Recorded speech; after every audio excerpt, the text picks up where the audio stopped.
Hi, friends. Good to see you here. I'm surprised again at the number of people who are tuning in to my Facebook Live presentations. It's really the nicest compliment you could possibly pay me. I'm Scott Giles. I'm a certified hypno coach and a diplomate of the National Guild of Hypnotists. Today, I want to talk about relationship skills, and that's really important. Now, the content of what I'm going to share actually comes from the Koban Institute. And Dr. John Gottman actually does research-based work in relationship skills. They actually photograph and video couples talking about serious issues and measuring various physiological responses and learning about how people communicate the best and deepen their intimacy. Let's start with this. When you're an infant in your cradle, when you were an infant in your cradle, there was nothing less powerful than you were. An infant is vulnerable. But from the infant's side of the transaction, the infant experiences itself as all-powerful. Its every wish is someone's command. It just has to express anger, rage, crying, and someone appears who perfectly meets the needs of the infant without having to be told what they are. Now, this is possible because the infant's needs are few and obvious. But at this time in the development of the mind, the subconscious process is actually being formed. And so what gets into the subconscious mind of the infant is that it has a right to unlimited nurture. All you have to do is express anger, and someone's going to come along who will perfectly meet your needs without having to be told what those needs are. Now, people continue to do this in their relationships. A couple, they care about each other, but something's going wrong. So what do? Do they sit down and negotiate? No, they express anger and often will not say what the problem is. Well, if you don't know why I'm mad, I'm not going to tell you. That's the infant mind. So the very, very first relationship skill is not to behave like an infant in your cradle. Ask for what you need and understand that anger isn't really going to solve the problem. When you were an infant, you could express anger and get results. As an adult, it just pushes people away.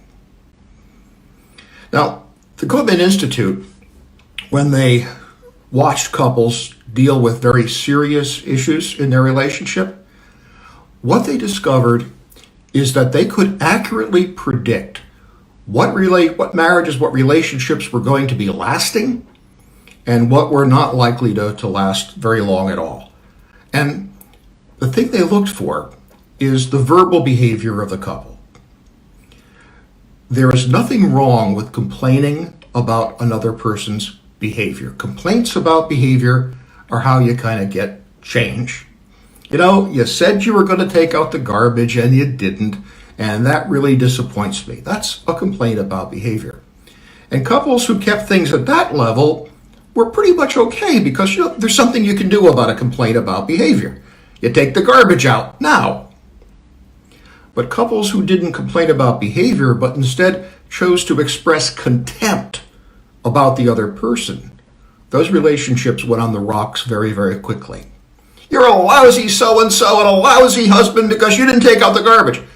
Well, you can do something about behavior, but what can you do about the fact that you've been accused of being a lousy so-and-so? So, another relationship skill, besides not acting like an infant in your cradle, is to keep disputes at the level of observable behavior. Don't let it go into an expression of contempt. Contempt's very, very, very dangerous. Okay, the next thing they discovered was something called a bid. And a bid is when one party in a relationship, it could be a marriage, it could be a business transaction, it could be an employer-employee situation, but a bid is a request to another person to kind of lean in your direction, to give you their positive attention. And couples that did well, or people that do well in their relationships, they make successful bids to get the other person's attention. Now, I'm going to give you a list of some common bids that you may see in relationships, and these come right from Dr. Gottman. Pay attention to what I say. That's a bid. Respond to simple requests, like taking out the garbage. Help me or work with me. Show an interest in my accomplishments. Answer my questions. Chat with me. Share your daily events with me. Respond to my joke. Help me problem solve. These are attempts to get the positive attention of the partner. And the partner that will do well leans into that, will give you what you're asking for. Sure, I'll go for a walk with you. Yes, sure, I'll take the garbage out. Yes, I will do whatever you're asking me to do. Make a bid. Now, the Koban Institute discovered that all you need to do if you're going to have a successful relationship is really, really, really pay attention to the bids. And the successful couples basically leaned into each other's bids about 85% of the time. About 85% of the time, when one party in a relationship made a bid for the positive attention of the other party, they got it. And that seems to create a very, very durable relationship. So bids are important. You're leaning toward the other person, giving them your positive attention rather than leaning away.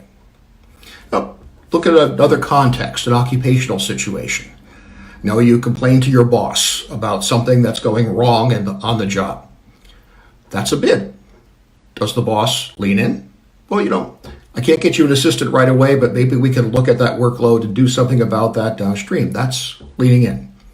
Or does the boss lean away? Well, if you don't like the job, go get another one. Bids are important. Being sensitive to them is important, and you can train yourself to be aware of them. And when your partner or your employer or whatever is making a bid, you lean in. That's how you build intimacy in a relationship. Finally, there are things that they call de-escalators. These are very, very simple little behaviors that you can do day after day, week after week, month after month, that pull energy, negative energy, out of a relationship. And they're really, really simple behaviors. When you go to bed, you say good night. When you get up in the morning, you say good morning. When you come home, you say hello. When you're leaving home, you say goodbye. Simple as that. It's all it takes. Oh, one more. Besides hello, goodbye, good morning, good night. Thank you. When the other person does something for you that you asked for, or is just a nice thing to do for you, remember to actively say thank you instead of just assuming that you're entitled to it. These simple de-escalators don't solve all the problems in your relationship, of course not, but they make it better because they pull negative energy out. You're by this repeated behavior, you're saying to your partner that your presence in my life is noticed, and I appreciate when you lean into my bid. So hello, goodbye, good morning, good night, thank you. Leaning into the bids about 85% of the time, being aware of when another person is making a bid, and always keep it to the level of observable behavior. If something needs to be negotiated, don't express contempt. And never behave like the infant in your cradle, just expressing anger and expecting other people to be able to read your mind. So that's what I wanted to share today. Thank you always for tuning in. Please feel free to like this video. It does help my standing if participants will do that for me. If you want to know more about my work as a hypno coach and how it can help you become a better version of yourself, feel free to reach out to me. My website is www.csgiles.org. Take care, and I'll be back next week, same time, same place, and I'll be talking there about the difference between a victor script and a victim script. and how to prevent yourself from following a victim script or feeling like a victim, even if other people are in fact being mean to you. Hope to see you then. Thank you for being here.